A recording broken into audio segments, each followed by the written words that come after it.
Hello everyone, in this quick video I'm going to show you how you can easily clear all the chat history on DeepSeek. By following the few simple steps that I show you, now you'll be able to clear all the chat history on DeepSeek AI very easily.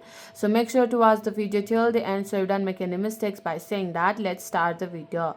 At first, go to your home screen and tap on the DeepSeek AI app icon. And after that, tap on the two horizontal line which is located in the top left corner. Then you'll be able to see your chat history right here.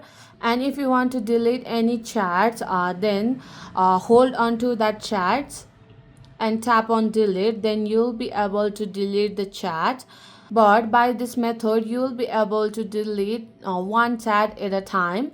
And if you want to delete your whole chat history at a time, then you have to tap on your profile picture which is located in the bottom left corner.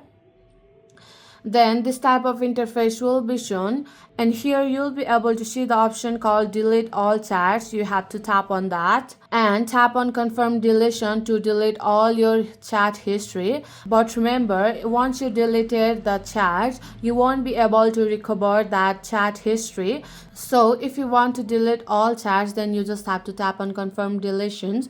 Then you'll be able to delete your whole chat history at a time. So my friend, that's it. If you find this video helpful, even 1%, consider subscribing and leave a like. I'll be back with another problem solving video like this. Thanks for watching.